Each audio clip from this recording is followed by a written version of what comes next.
Start. There you go.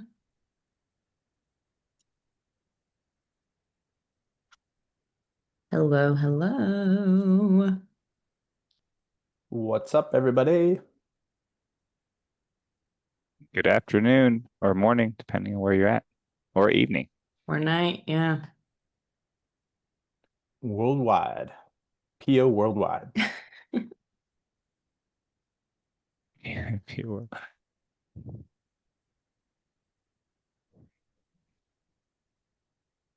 All right.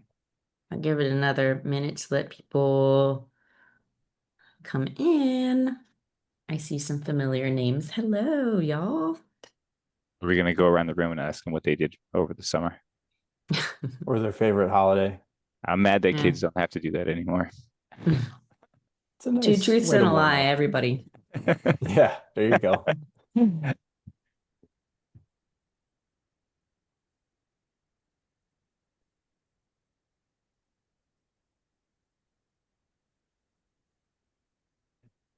Another good one is how many cups do you have at your desk at all times? I had 4. I just cleared them off though. Good for you. Was it all different drinks? It Like was a soda, coffee and water, water. coffee? Yeah. I try to cut soda out of my life. It's hard though. Oh, Certain good things for you. it Good for you. pairs well with like a steak, like. But mostly it's water and With a steak, huh? coffee. It's counter the coffee with the water. There you go. There you go. All right. Hydration and dehydration, yes. Sweet. Well, I think now is a good time to kick things off. Yeah. All Let's do right. it. Cool. Well, hello, everybody, and welcome to Pia's Office Hours. Hi, my name is Alyssa Castro, and I'm the team lead for Partner Success Management here at Pia, as well as your moderator for today. So, shortly here, I will kick things over to our co hosts, Matt Frederick, one of our Partner Success Managers, and Chad Ramsey, one of our product specialists. But I'm going to go through a few things first. So, these office hours are designed to be a space for connection, collaboration, and shared learning. This is our second office hours ever. So, if you were here for our first, you'll actually notice that your feedback from last session has caused some changes for today. So, your feedback does matter. One being that we added some time. So, instead of 45 minutes, you got us for 60 minutes. So you get to hear us chat for an hour now. And then, secondly, we've opened up the chat. So you now have the option of keeping your comments private to us or making them public for the rest of the attendees as well. Now, for our agenda, today we're focused on SmartForms. We'll discuss what it is, how to use it. We'll go through a demo of both the PIA tenant and the client-facing portal. And then I'm really excited for this one. We actually have one of our lovely partners with us today, and he'll share his SmartForms story and experience. And then he will stay with us to the next part, open discussion and Q&A. So he'll stay with us. You can ask him all the questions that you would like. I will also be fielding some questions live throughout the demo. If you see it fit, feel free to ask it, and we'll try to answer that live as best as possible. And then we'll end things off today with a short survey to gather your feedback. And like I said, it's very important. We really listen to each comment, concern, question. So please, it will take you no more than 3 minutes to fill out at the end of this session. So anyway, looking forward to the rest of this hour with you guys. I will now kick things off to Matt and Chad. Thank you, Alyssa. Hi, everyone. Welcome. My name is Matt Frederick. I'm a partner success manager here at Pia. Welcome to our office hour session surrounding SmartForms. Appreciate you joining us today. To kick things off here, I'm just going to give you a detailed but practical overview of SmartForms. So what they are, how they work, and how partners are already using them to save hours of work every week. So to start, what are SmartForms? SmartForms are dynamic, pre-built templates that automate and standardize the client data collection process for you, the managed service provider, to deliver scalability and consistency on the service desk. SmartForms can even generate revenue. Cool little fact there. Pia automates these service requests and operational workflows basically to reduce manual effort and improve accuracy across the service desk. It's designed basically to bridge those gaps between the technical execution and those business outcomes that you're looking for, making service request executions more consistent, faster, cleaner, and more aligned with those ever-evolving client needs that we're very much aware of. And that's all featured with either zero or minimal touch for your technicians based on your preferences and needs, right? Um, a big feature of SmartForms is zero touch. So zero touch is going to be really relevant, really cool in terms of fully creating a revenue generating system out of this product feature. Your technicians can really start to focus on tickets that are truly needing that human touch to complete. So that being said, I think we can all agree that not everything has to have a human touch if we have a workflow that is as impactful as Pia. In the same vein, some service request handling doesn't necessarily need a technician to do those legworks, rather be on guard for the quality assurance and all. So this is where the non-zero portion touch kind of comes into play for these smart forms, right? So for instance, if a client is already sending in their information in a Word doc or a template for your technician to copy and paste into a ticket, we can now have them submit said ticket via Pia Smartforms and have a technician be prompted to review, approve, and finalize those actions.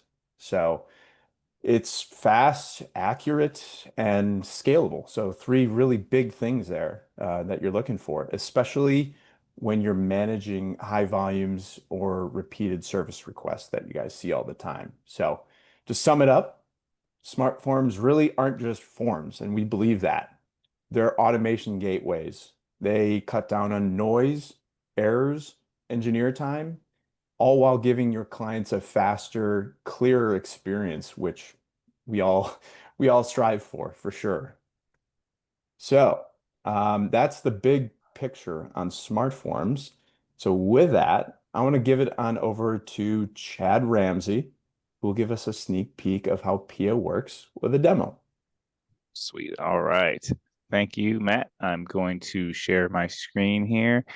I've got multiple environments here. Bear with me. And that's fine. All right. Let me move this thing out of the way. Okay. Can everybody see everything okay? Give a thumbs up. All right. Thank you so much. I got multiple screens here, so I'll be looking at the one here on my left. So I apologize if I don't see hands raised or anything. But so SmartForms, as Matt said, this is a way for your clients to engage with Pia to get immediate service. Well, I'm going to give you kind of a high-level view of what the configuration looks like, and then we'll run through about 3 smart forms to kind of show you what that whole process is after getting everything set up.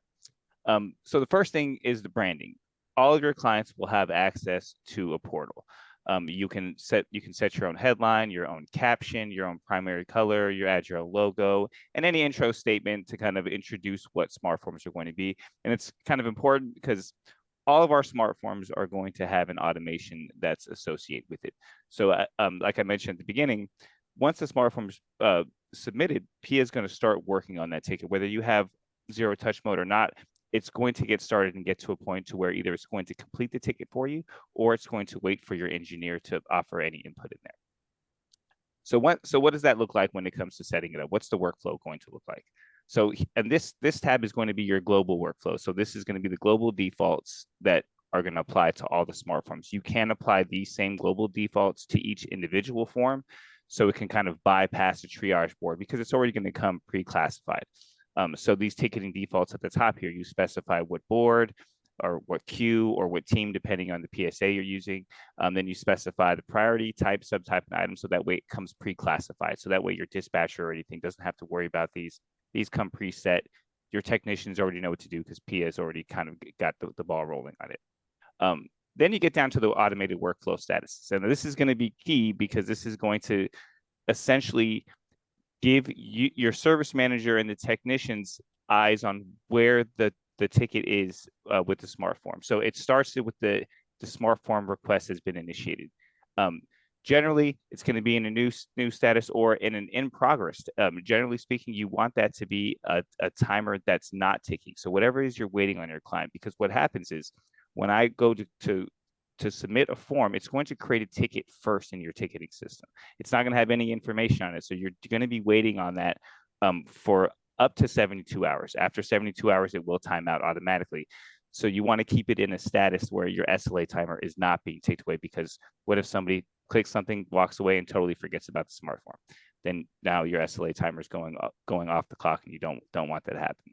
But after it's been submitted, that's when you'll want it to go into whatever that new status is going to be, or whatever it is that's going to be an indication that, okay, this is the ticket that's going to start working. Once it kicks in, the SmartForm request is waiting for input from your engineer. That's going to be where it's waiting for something. And that's going to be that indication for your technician to jump in and either review what Pia is asking or see if there's an error, whatever the case may be. So the status is what you're going to be looking at. And then after the engineer reviewed it and clicked everything's okay, then the status will flip to completed, or with zero touch mode, it will run its course, complete ticket, and set it to completed status. Now you have control over exactly what that workflow is. Just keep in mind your SLA timer when it comes to these statuses. Now you get to the bottom. When a SmartForm is left unsubmitted, as I mentioned before, on the Pia side, it will sit there for 72 hours and then time out, but that will leave the ticket in whatever status that's left in. So for Pia, you can actually you can set the status to change it to a cancel status, a review status, whatever the case may be. So that way it automatically closes and it doesn't, again, eat away at your SLA timer or your ticket age. And then if you want to cancel the SmartForm entirely, you can set this whatever close status you want, and then Pia will automatically cancel that, so it's no longer a SmartForm. You could still reopen the ticket and run a regular package against it if you like to. It would just cancel out that SmartForm specifically. And now a real powerful tool with this is the AI auto reply. So you have control over who has access to which forms based on roles, and we'll cover that here in just a second. And with that, if that person were to email in, and let's use a lockout as an example. If I were to email in and say, Matt is locked out of his 365, can we get him locked back in? If SmartForm just turned on for me with that the account lockout form, PA then can automatically reply back to me with whatever messaging I want to put in here and the link to that SmartForm, so I can get immediate service. I emailed it in, PA replies back to me. It says, hey, you'll get faster service if you click this link. I click the link, and now Matt will be unlocked in about 30, 40 seconds. So it's a great way to train your clients to use the portal, because again, they do get that immediate service. Immediate service in this world is going to be golden, because then your CSAT score goes up. And ultimately, when these things get taken care of faster, it gives you the opportunity to engage with your clients on a human level instead of just powering through tickets and making sure things get resolved. You can start to build community that way. At the bottom here, you can specify the from address, and you can specify how long you want that link to last for. So it can last for up to an hour. After an hour, the link does expire, and then they'd have to send a new link. I'll jump over to permissions now. So this is I actually, yes, Chad, real quick, we have some questions regarding permissions. So yes. without using the words coming soon, how long until the SmartForms managed user permissions is no longer a manual input task? Right now. Love it. So this, I was just going to say, this user sync is actually a brand new feature that just got rolled out. This allows you to essentially specify a contact type from your PSA and link it to a role that you create. So we have our end user contact types are tied to the HR role. We'll sync at 2 o'clock every single time, or every single day. If any of your contacts are listed as end user, and they'll sync over as long as they're configured in Pia, they'll be applied that HR role. So Great question. Jumped a little ahead, but that's totally fine. So with the roles, using HR again, you can create as many different roles as you want. This gives you the ability to control who has access based on their specific role in the organization. So you wouldn't give, for example, an intern access to do password resets. You might give someone a point of contact to do account lockouts and password resets, someone that they have to go through, or maybe it's the approver has to actually submit those. Whatever the case may be, you can lock that down based on whatever parameters you want.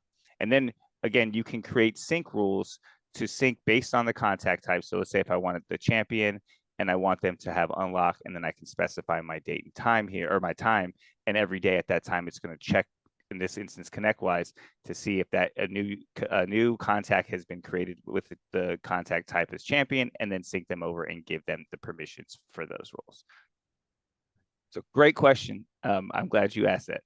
But this is the way, this permissions tab is where you globally can create as many roles as you like and sync those contacts. You can also create them on the company level, but these will apply to all the companies if you want to go ahead and assign them to additional companies. And that'll make more sense when I jump over to the clients tab.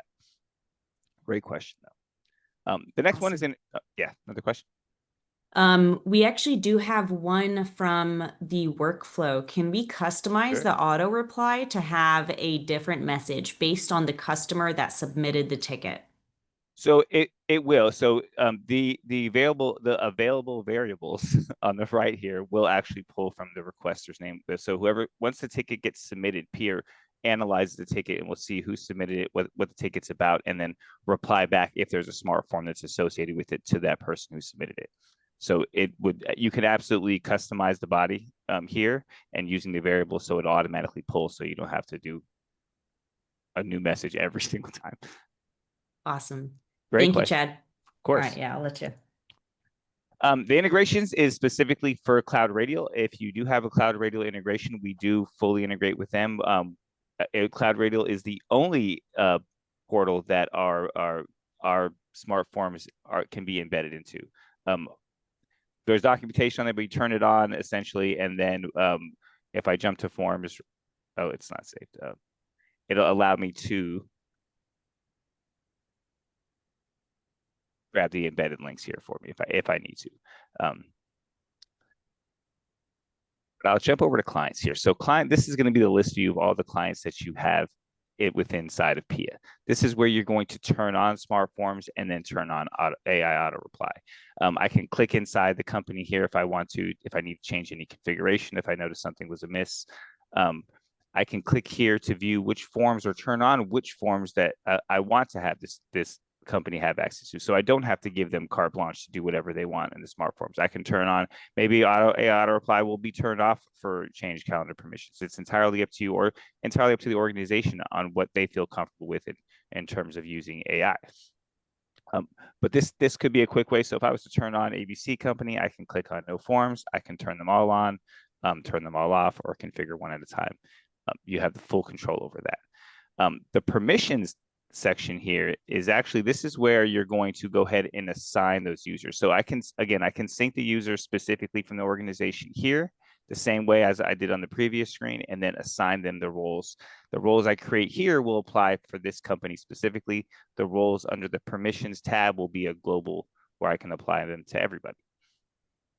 But this is where you can kind of see, this would be a quick high level view to see which users are synced over and what roles they have access to, and then what permissions that these forms actually, or these roles have access to.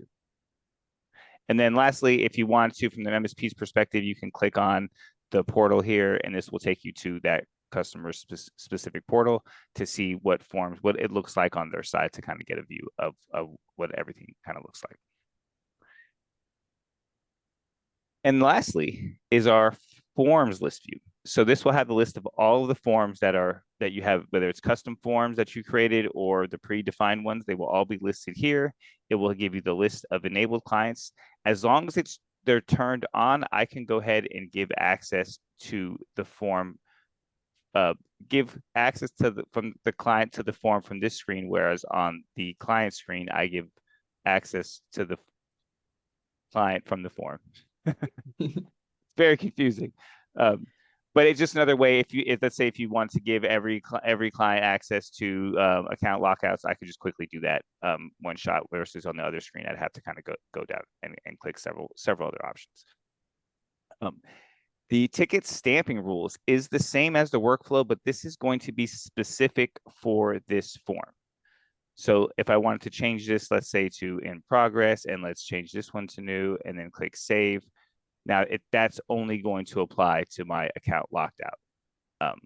So again, this is super helpful because these tickets are already going to be coming in. You're already going to know what they are. So setting the type, subtype, and item, getting them classified without the use of the AI triage or having a dispatcher set those is very useful. It saves a lot of time. There's no need for them to hit a triage board to figure out what's going on with it because we know what's going to go on with it. And it's going to be, by the time your technicians get to it, some work is already going to be done and taken care of. So the triage aspect can be skipped. Not to say you can't. You could still use the AI triage if you like to classify these, but it does make sense to do that. Now, the configure form section, I'm going to click on the staff onboarding, but this is where you're going to turn on zero touch for any of the forms. They will all have the enable zero touch automation. The onboarding will have several other features here. So despite if I had zero touch turned on for this, I could still require the engineer to review copy user or for an access level when selected during the onboarding process. This way it ensures kind of a check. Okay, we're going to do zero touch mode. It's fine, but I want to make sure everything is set correctly because you don't want to miss things. You don't want to get a call from someone from that client to say, hey, you forgot to add this person to the group and they missed an important email or whatever the case may be. No one wants to deal with that. This just allows a one-stop gap to say, okay, let's review it real quick, high level, if everything's accurate, then you can continue on with the package. You also have the ability to disable the user creation method. So by default, you have copy user or none. If you create your own access levels and you don't want to have the HR person select any user to copy from, you can hide that field as well. So it eliminates that without you having to customize the form on the code level or anything like that. You can hide some of these personal details. Some of this stuff might not make any sense in the realm of what your clients want for their onboarding process. So you can select these and hide those from them if it doesn't apply without you having to customize the form. Do we have any questions on anything that I've covered so far? All right, hit me. We do. Yeah, we have a few. One, do we have a desk director integration coming soon? Not that I know of. Unfortunately, we would love to be in more PSAs, but as of right now, not that I know of. All right. All right. So this one is, what is the roadmap for adding approval process into SmartForm workflows? Many submission types likely require approval, and we would like to have a workflow step to kick off an approval workflow step, aiming towards 100% zero touch if approved. Got it. So we do have an approver that you can set per package. It should also apply to the SmartForms as well. So great question. Let me show you what that would look like per package. So if we go to the demo and do excuse the capitals. And if I do cloud hybrid, I can come over here. Now this is, I'd have to add the approvers. But once I add a new approver, let's say I'm going to go ahead and add Adam Jones and save him there. So I can go back here and then select Adam, and now he will be the approver for the onboarding package. So anytime the onboarding package is set to run, Pia will then notify Adam Jones via email. He will either approve or deny, and once approved, then Pia can go on and do exactly what you had mentioned. Awesome. Cool. Thank you. Yeah, of course. Good question. Yeah. So next one, if we allow a non-admin user to access the password reset form, is there a way to limit them from being able to reset the password of admin users in their environment? Yes. I love that question. And I cover this when I do the core implementation call. So when you go to configure your client, it's very, very important that you have an all staff group that omits any admin accounts, or even I would even go a step further, any executive accounts, just for that same exact reason. Someone could have a bad day and then take it out on that person. You don't want them to resetting the password, getting access to emails, or even sending nasty emails on behalf of their CEO or something like that. Outside the admin stuff where they can do all kinds of nefarious things, just even being annoying is not like it's very important to. I always encourage create a dynamic all staff group that omits those important accounts, so that way they will not show up as an option. When you do the password reset, it'll be a drop down, and the all staff group acts as a filter. So as long as they're not in that group, they will not show up in there. So that way that person can't do it. It will create maybe a little bit of a headache to reset that person's password, but in the end, security is more important than not. What else we got? Awesome. Love it. This question actually comes from one of my partners that I met with earlier today. So what happens if a smart form is, either submitted with incorrect information, or if mid smart form creation, they decide, never mind, I don't want to do this. What happens? So that's where there's two options that you can do. If you happen to be at the ticket, you can cancel the package from the chatbot level. Totally fine. If you're the dispatcher or someone, you notice that you get the call that comes in or a quick email, that's when you would use this status here at the bottom, whatever status you have entered here to cancel the SmartForm request. So you'd flip it to that status, it would cancel the SmartForm request, and it would stop it in its place. Wonderful. I love these questions. You guys are a wonderful group. Keep them coming. Yeah. Testing my knowledge. Yeah. All right. Two quick ones left, and then I think will be a good transition point. One is, can I customize smart forms with additional fields or extensions? Yes.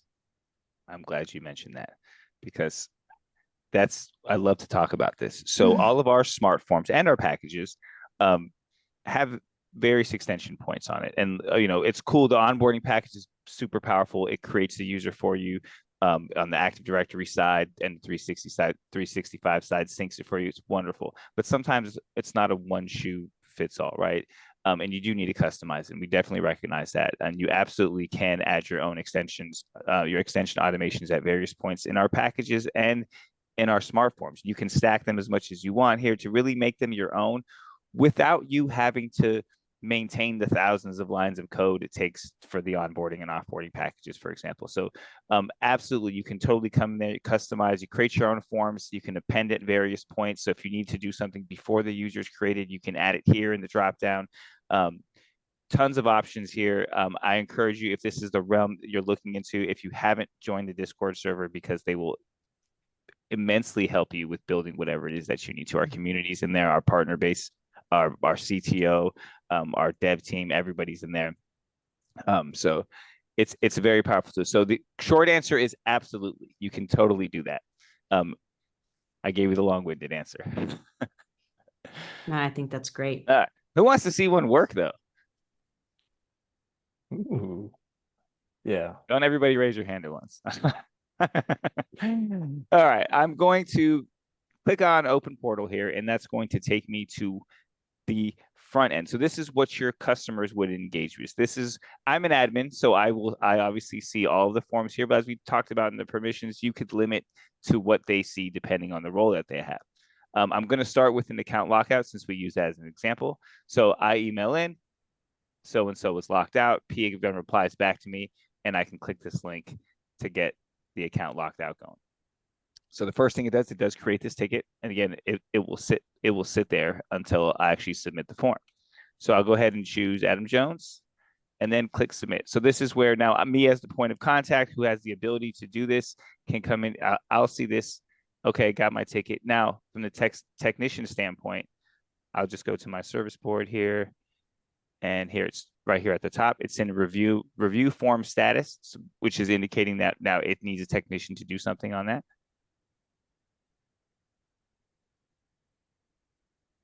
So I'll click on that, and in the amount of time, here we go.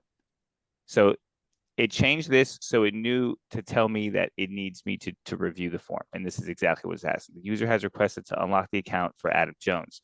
Do I want to do it, unlock them, reselect, or just cancel it? And if I click here, this is going to essentially show me the form that the end user filled out. And then I can go ahead and click unlock. And then Pia will complete. Oh, he's not a real user. Yeah, he's a baseball player. Yeah. But with zero touch mode, Pia would have completed this automatically on its own. And then ultimately, if I refresh the ticket, Pia would complete it. So it did complete because I did follow up with it. It just couldn't finish it because he doesn't have a license. We have limited licenses here. Any questions on the account lockout? But this is a good one to where when you get to the point with Pia, you do turn on the zero touch mode, because these are not hard tickets, but they can easily get missed. They get lost in the mix of all the tickets that come in.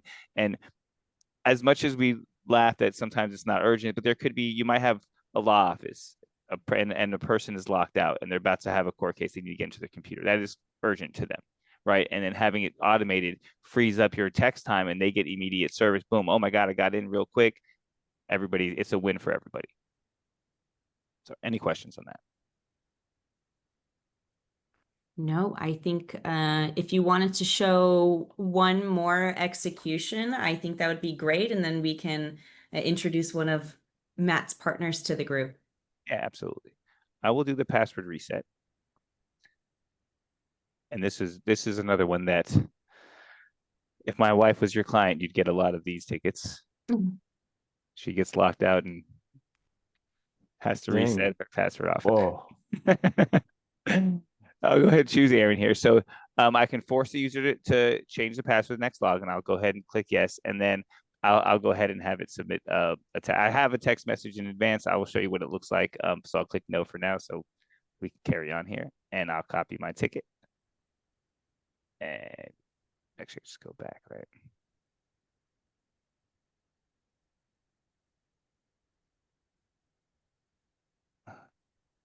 Then like special characters. Here we go. So password been reset. So I'll click continue. And then once that's all said and done, I'll go ahead and I'll drag this here. And this is essentially what the text message is going to look like. Your password's been reset. Here's your new password if you did not request it. So it doesn't give the username.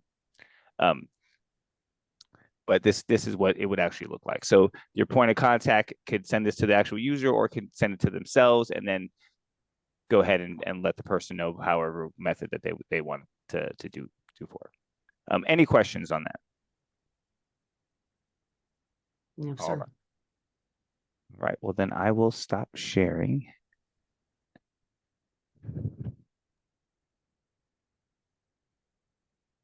Oh, here's a pretty relevant one actually to that. How do we validate or authenticate users to keep the automated process secure? So we do have an identity challenger package as well. You can tie into that, and it works with through Duo, or you can go to the Microsoft Authenticator or Google Authenticator, and it will send a push notification to verify that the user is who they say they are, especially when they get on the phone. Awesome. Like that's going to be super helpful. Awesome. I love these questions. Yeah, we have some more. But I think now is a great time to, if Matt, you would like to tee up someone that you've been working with. Yeah, absolutely. Thanks, Alyssa. Chad, appreciate it. It's great to see how easy and efficient SmartForms can be, right? I specifically really enjoy the user sync feature. I know that's a little bit newer. I had some partners of mine specifically talking about that or wanting that feature. So it's good to see that's coming full circle now. So great. Let's keep this train moving here into our next segment. I've got a wonderful partner of mine on with us today. So without further ado, I'd like to introduce Stephen McCann of Secure Networks. So Stephen, are you with us? There he is. Hello. Awesome. I'll just Hello. give you a little spiel here. So Secure Networks is a managed service provider out of Massachusetts. Stephen has been in his current role as the service desk manager at Secure Networks for almost 4 years now. He's been a partner of Pia for the last, I think it's year and a half. Yep. Stephen was integral with onboarding Pia and then executing Pia, day in and day out and making sure, it's being utilized to its maximum. We consider him to be one of our Pia evangelists. That means he's, like I was saying earlier, he's using all the features as much as he can on his desk. So he's going to be sharing his story and will be staying with us through open discussion and then the Q&A segments as well. So super pumped to have you on here. Great to see you. And if you will, let's hear about your journey with Pia's Smartforms and how it's helped you and your business. Yeah, so thanks you all for having me here today. It's an absolute pleasure working with the Pia team. But yeah, SmartForms. Honestly, probably something that is underrated out there. I gotta say, it's really sort of revolutionized our help desk in the way that first response resolutions come in, right? So what we do at our MSP is to get more buy-in and everything is we won't create a new user unless somebody uses the SmartForm. And most of our clients are on like the basic out-of-the-box SmartForm, anything like that. And we also offer, if they want additional questions or anything like that, we'll work with them, get those questions. And like Chad was showing earlier, you can append the SmartForm, add additional questions and everything. So you don't have 500 different SmartForms. You don't have 500 different things per company. You can just use that one package, append it, and it all stays nice, neat, and clean like that. Some of the other things about it are, like I said, we highly encourage our clients to use these. We actually put desktop shortcuts on all of our managed clients' computers. So that way they don't have to go find the website. They don't have to do anything. There's a little icon on their desktop that says Help Desk Portal. Double click it, brings them right to the Pia Smartform sign-in page. They don't have to worry about calling, getting in a call queue. They don't have to worry about, pulling up an email and doing whatever. They just one click, sign in, press the form, and they're good to go. Like I was saying, moving towards the zero touch automation of it, that piece, I mean, at the end of the day, we all want our clients happy. We all want their issues resolved in a timely manner. And one touch automation that Pia offers is, it can't be understated with how useful it is, especially since you got clients who just don't want to sit on the phone and talk to you for 10, 15 minutes. They don't want 500 emails going back and forth all day long. There's, email fatigue is real, and Pia's got a solution for you guys. But it's really been a great tool, a great asset. It's something that the more time you put into it and develop, it's gonna pay in dividends over time. You're gonna see the amount of time you're saving by pointing your clients to go to these SmartForms, provided you've developed them yourself. I highly recommend anyone who's looking into getting into SmartForms, join the Discord, get involved in the community. There's partners I've read about in the Discord that their techs use SmartForms. Maybe your clients don't like being forced to do something. So maybe they submit something else besides using that form. Your techs can sign into SmartForms, fill it out on there, and then Pia can go from there. You can make packages for your own techs in SmartForms, just plugging in the information, and then it's the same concept. And it's super easy to use. Our dispatcher uses will run the SmartForm packages, anything like that. We don't do zero touch on our new users because a lot of our we added a lot of questions of do they need hardware, what software they need, so we don't have it fully doing everything. But our dispatcher is someone non-technical. We're able to get billability time out of her because she's working on those tickets. We're able to squeeze a little bit more revenue flow, showing that she's adding value besides just being the face of the company. She gets involved on the technical side. She's happy where she's at. And it's thanks to SmartForms. It makes the techs able to focus on urgent matters that don't need someone there for a password reset. Lets them focus on the bigger, the better things, the stuff that, techs want to grow. They don't want to be, password reset all day long. This gives them the chance, the opportunity to learn other things while you let the robot take care of all the low-hanging fruit. So, it's been a real great journey with Pia, especially with SmartForms. Awesome. Awesome to hear, Stephen. Thank you for that. I gotta say, just when you were speaking there, I was thinking about how the convenience factor that you lead your clients onto with having the SmartForms portal there, right there on their desktop. I mean, it couldn't be any easier, and that's a great thing, maybe, to take from if you're an MSP listening here, that would be something to, as you're adopting PIA, as you're learning more about SmartForms, try that. That would be a beautiful thing to try. So great. Yeah. Awesome. Awesome to hear. So on that, let's jump into our next session. We're going to jump into a Q&A session. And this will be featuring Stephen here. So if you don't mind, Stephen, I will start off first with because you're my partner and vice versa.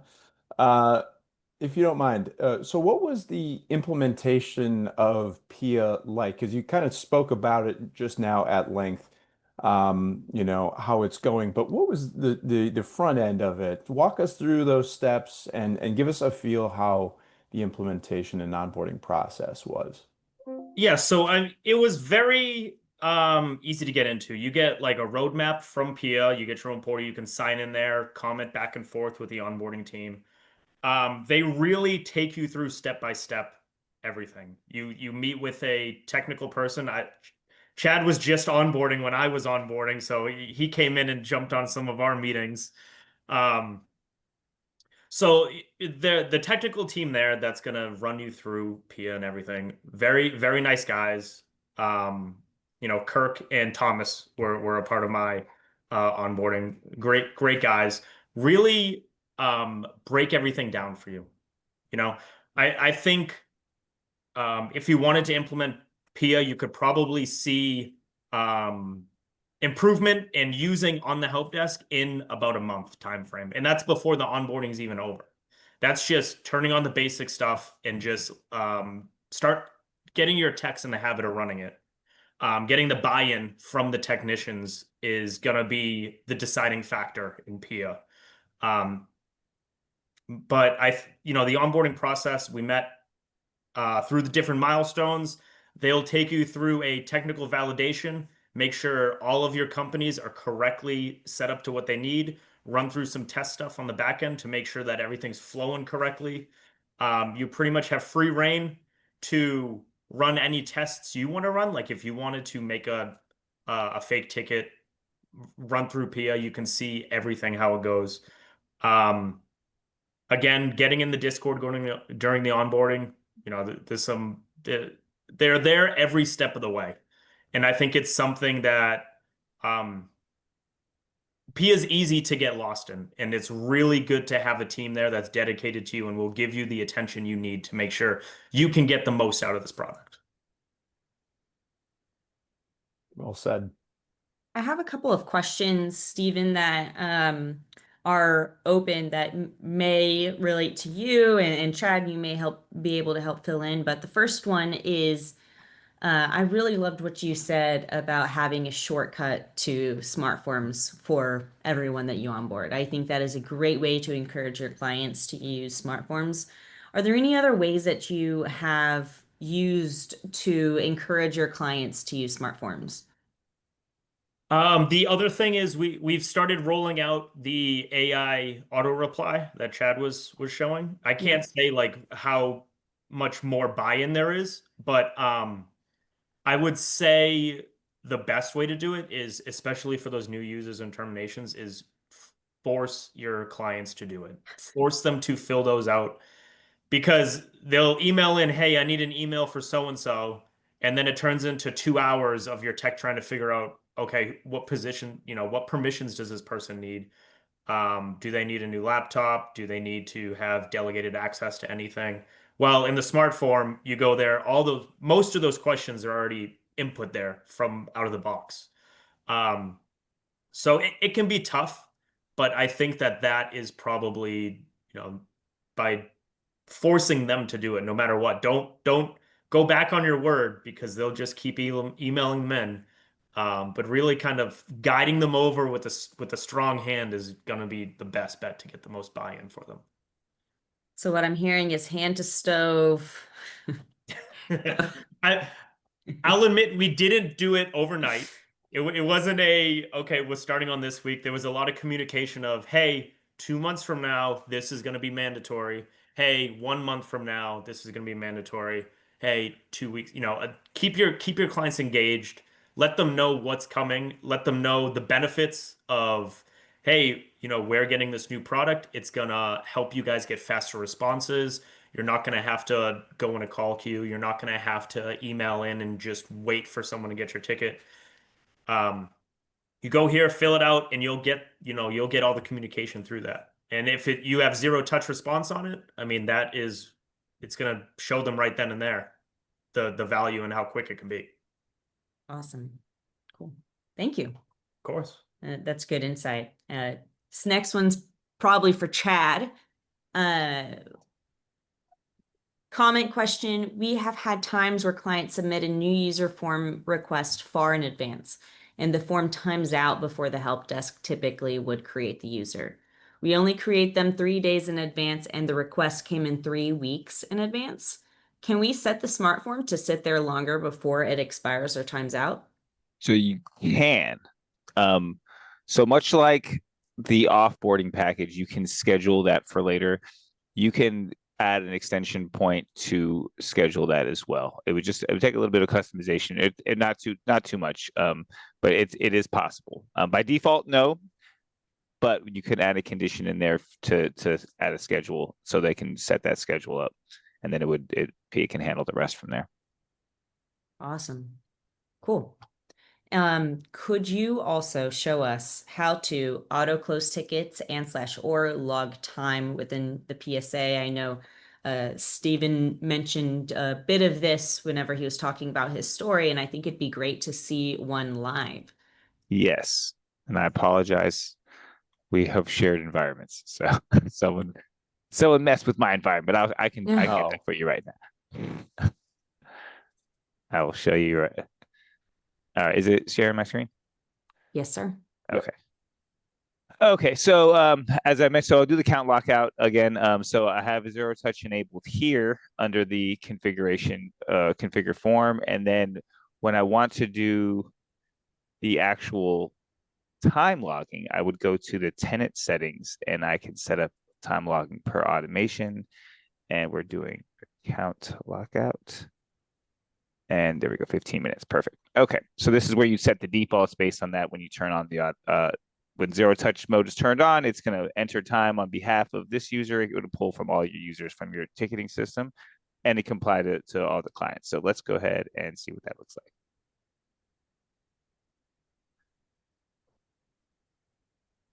Great question, thank you for reeling me back in. I noticed that too, and I was like, oh no. All right, so we will go ahead and choose Aaron again, and then click submit. Copy that. Go. And folks, we do the PSAs that we use are ConnectWise, Halo, PSA, and Autotask. So if for whatever reason y'all are wanting to see another PSA, just let us know and we can transition over. But we're using the default ConnectWise. It's the wrong company. I got you. Here we go. It was doing for cloud only. We have this is a cloud hybrid environment. So which means it will create the user on the Active Directory and then sync it over to 365. But there we go. Here we go. So now the ticket's in assigned. Aaron's already unlocked. We're 24 seconds in, and just a few more seconds, Pia is then going to finish it off, and then I'll refresh the ticket, and the status will go to completed, and then there'll be a 15-minute time entry in the time tab. Any other questions while we wait? Yes, we do have another one. What happens when someone has 2 or more contact types and Pia syncs a contact over? Are the roles additive or restrictive, i.e., one role allows password resets, but another does not? What wins? Can you elaborate again when you repeat the question one more time? What happens when someone has 2 or more contact types and Pia syncs a contact over? Are the roles additive or restrictive, i.e., one role allows password resets, but another does not? What wins? Ah, you're talking about from the permissions side of it. Okay. So you would only be able to have it would once it's locked in, once you create that, and let me show it to you real quick. Lots of tabs.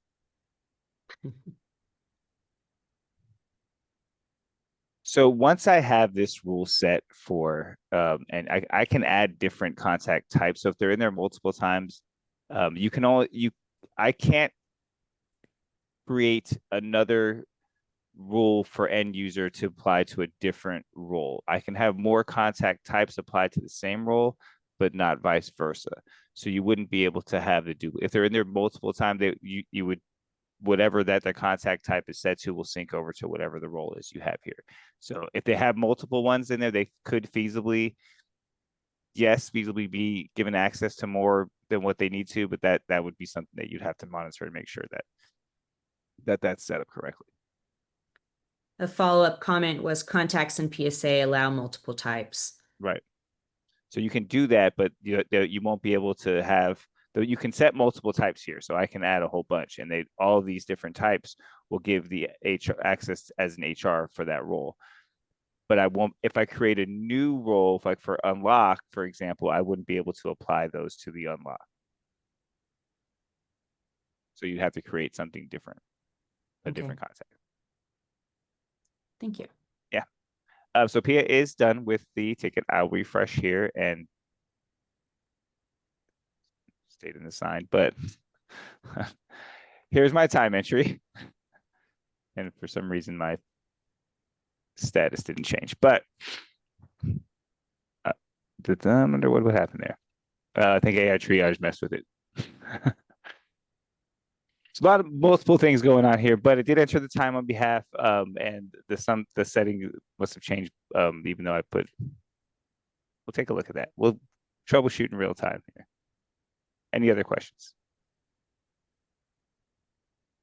This could be for both you and Steve, or really for anyone.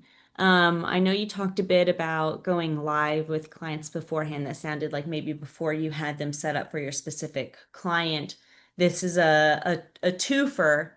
How should I go live with a client? I know we touched on that a bit, but the second part is how do I test SmartForms before rolling them out to all clients? Let's say you are a new Pia partner, and you're wanting to roll them out to multiple. How do I test SmartForms before rolling them out to all clients? What I would do is within Pia, when you're going to SmartForms, you can choose where the ticket gets created or anything like that. The way we did it was I just created a test board and I made the SmartForms be created on that board for whatever company XYZ. So that way I could go into Pia, mess around with whatever forms I'm submitting, see how they get created on the PSA side, make sure that it makes sense, make sure the information I input is correctly there, and just use that test extra board as the playground. Essentially, that's the easiest way I found to do it. There's probably other ways to do it in like a sandbox or anything, but that just has the least amount of impact. You can turn it on and it won't mess with anything because it's going to that dummy board you created. Perfect. And then AI triage changed our status back to assigned. So it completed within ticket was updated, so AI triage said, well, we're going to flip it to a sign. So everything is working. It's just too well. Too quick. Yeah. All right. I actually have input on that. The question about the ticket auto closing after X amount of time. Yeah. Yes. Mhm. So we have a client who really who starts employing for like the summer. So they have a lot of summer interns come. They put in tickets like 2, 3 months ahead of time. For those clients, my opinion would be don't do the um, zero touch. Just like how Chad said, you can do it, but you're gonna have to, get in there and customize a lot. So when you have new user forms and everything like that, and it's not zero touch, Pia queues everything up, and then your technician can review it and hit the OK Go button. Mhm. So the easiest way would just not have zero touch for those. Have them, you can schedule it a date with a technician, or you can have, someone hold on to it until it's the time. And then when that time hits, just hit the go button. Like Pia won't auto close it or anything like that. You don't have to try to figure out how to get, the setup later script going. That would be my go-to.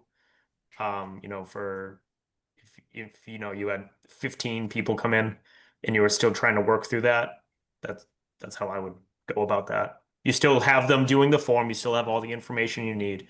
It's just someone hitting the go button when time comes. I love that. That's really helpful. All right, we got some more coming in. Does the contact user sync for SmartForms generate emails or SMS to the users that are created in each client? Is there a way to customize this? It does not. You'd have Is- to notify or notify your clients and then give them the link another way. It's not going to send it out now.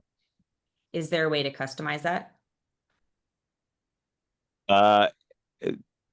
Well, we don't send a notification when you sync them over, so there wouldn't be anything to customize. Easy. Got it. This one might also be an easy one. With auto task, does this allow time submission via Pia? Is this a new feature?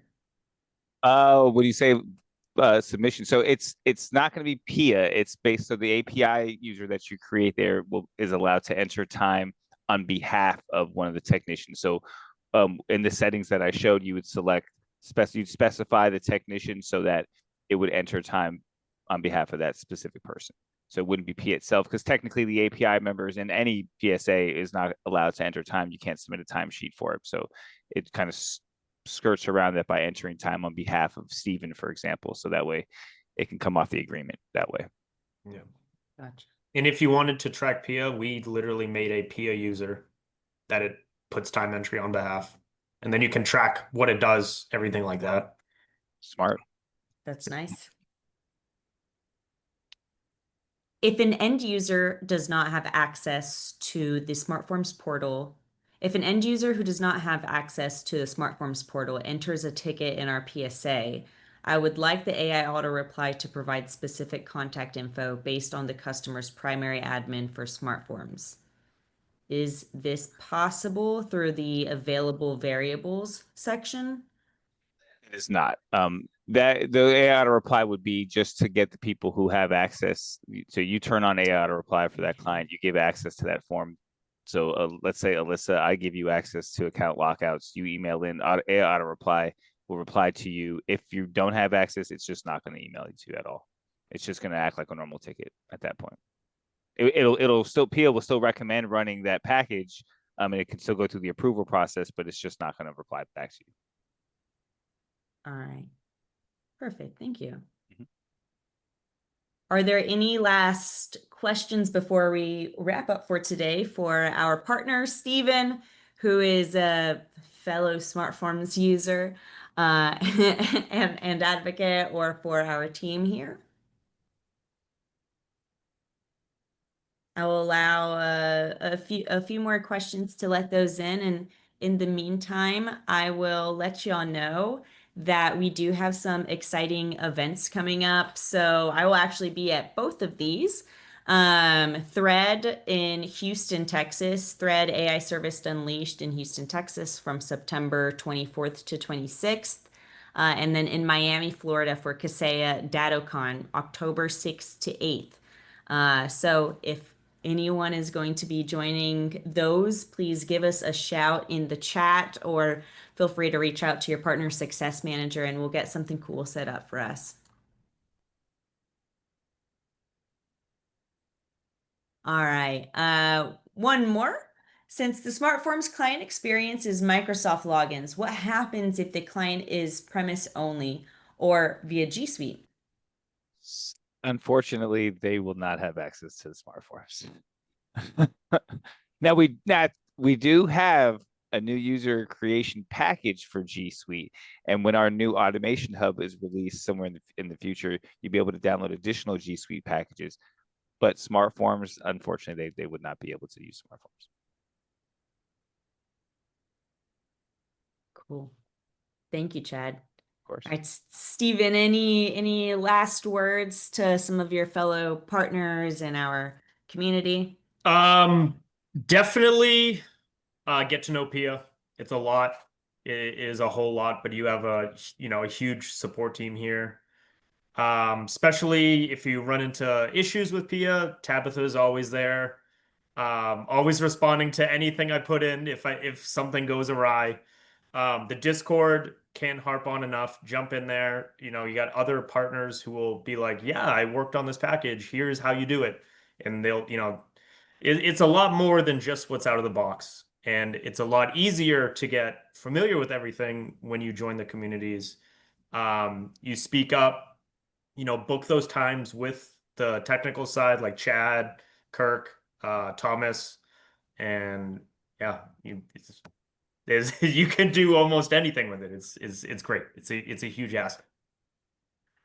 Awesome. We do also have one question specifically for you, Stephen. Do you have all client requests being entered through SmartForms only?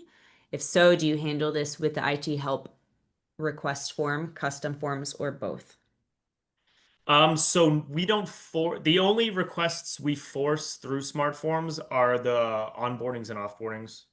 Okay. Everything else we let our clients use whatever they want that's already on there. We don't have any fully customized smart forms in there because we really leverage appending the smart forms that are already there and everything. Less work on someone to have to develop it, just piggybacking off of what's already there. But I think our clients really like the options of not just having to only go to this. Like a big thing that we're pushing is you call and there's a human on the other side of the phone. So we don't force everything through there, but those two are key pieces that I think even just implementing offboardings and onboardings to SmartForms, forcing them to use that, you'll see the benefit of it all off the bat. Perfect. We got some hearts from the chat. Yeah, I saw. And then I don't know if maybe Matt, you would like to answer this last one that we have here because I mentioned ThreadCon. Is Pia partnering with Thread? Yeah, great question. Are we, AC? I can answer Uh, that. yeah. We do have an integration with Threads coming up, and it will actually. And this, Dennis, of course, Dennis asked. Shout out to Dennis. It actually works directly with SmartForms. It will read like your team's message, for example, and it could recommend the SmartForm to that user as well. So good Legendary. question. Yeah, that is it's gonna be awesome. Oh, cool. Awesome. Sweet. Thank you, guys. Thank you very much. Thank you to Matt and Chad and Stephen, all of y'all for joining. Wonderful co-hosts together and our guest. That is a wrap for today. So again, just really appreciate it. Please keep an eye out for that short survey coming at the end here. As I mentioned at the beginning, we did make changes based off your feedback, so keep that feedback coming. This is truly for y'all. Us, I'm from the South. For y'all, yes. So please be as honest as possible. We read every single response and stay tuned for our next office hours coming October 2nd. Mark your calendars. And there is going to be a really fun topic. We'll talk about custom automation creation. That is our plan for October 2nd. So stay tuned and take care. Thanks, guys. Thank you. Bye, guys. Thank you. Thanks, Bye, Steven. y'all. See you. Thank you. Dada, there's no money right here. Oh, I love that. I'm so glad I heard that.